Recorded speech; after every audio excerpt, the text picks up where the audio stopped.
Omanyi Kato yangamba ebintu ebimu nga ndowooza olumu asaaga. Kato yangamba there is a talent. Omwana ono oyina omulaba. Ne ngamba kati nze ngenda kulaba. I mean, she is amazing. Top of the range, top class. Bonna, the actors and actresses who were part of this play, they were amazing. The story flows. It has anticlimaxes and downs and the stagnation, quite captivating, interacting the stage players and the audience, giving you a touch of feel, long as it is because it's in the theater. Like what I said, getting classic theater back to the people and the people back to the theater.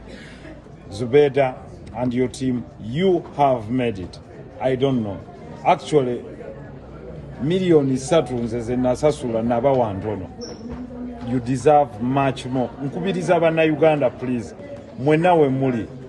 Mwekwate bulungi mujje mulabe omuzannyo gw'omwana. Ntakyetaaga gulanga. Mujje mulabe politics ali maka. Gonna nga bwe gali. Mujje mulabe how men can be confused to abandon their children just for, I mean, Zubeda is a masterpiece. Integration of business, amaka, abachala. Zubeda, you're super. You're super. I have no words to define you, but this is a masterpiece. Uganda has got it. Zubeda ne team nabali mu performing arts, like Kato was saying, temwetagako muntu mulala yenna. If you acted this in Swahili, it would sell in the entire East Africa. If you did it in English and you got characters and you pieced them together, it is everywhere. What you've acted is the true masterpiece of what is going on in Uganda. So, mwebale nnyo mwebalire ddala. You've lived up to our expectations. It's amazing. Amazing. Nkubiriza abantu mwenna nti mugulabe, you won't regret. I've been here. Zubeda yagukipinga nga gwachama. It was extremely amazing.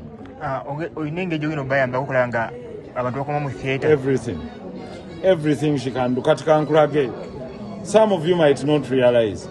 Atayagala ne bwatajja na mu theater. If she puts it in form of digital content mu movie, it will sell better than anything. With subtitles and piece up characters abasobola okuzannya Oluswahili ne baguzannya mu Kiswahili, this will flow in the entire East Africa. This happens in Rwanda, this happens in Burundi, it happens in Kenya, it happens in Tanzania, everywhere. Act this with subtitles. Fetwala ba Jumongo, filmu ya Jumongo abagimanyi ngeri mu Lukorea naye netunyumira. Kakati, what of this? She's an amazing talent. So if she puts it in form of digital content mu movie, it will sell better than anything.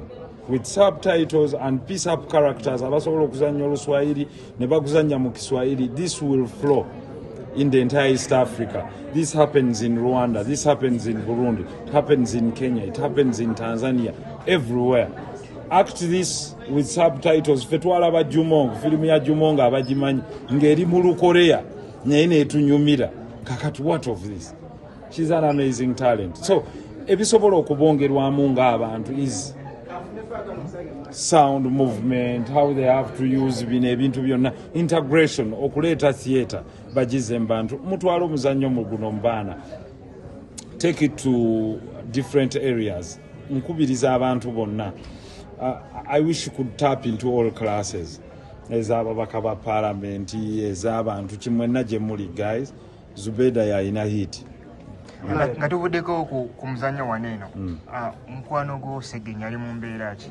Bamubisa ebbanga wiikisi 2 bamubika buli lunaku naye wabakidde mubika. Ekisooka ntuusa okusaasira kwange eri Segirinnya olw'embeera gy'ayitamu, naye nsaba Allah amusuuse. Ebyo ebigambo byange byokka. I have nothing much. Kuba kati wali yeetaaga saala zaffe. There's nothing more we can do. I don't think it's worth it talking about kikyaliko kyekigenda mu maaso. You can go and consult anti bagamba mugende ku kibiina kye bajja kubabuulira.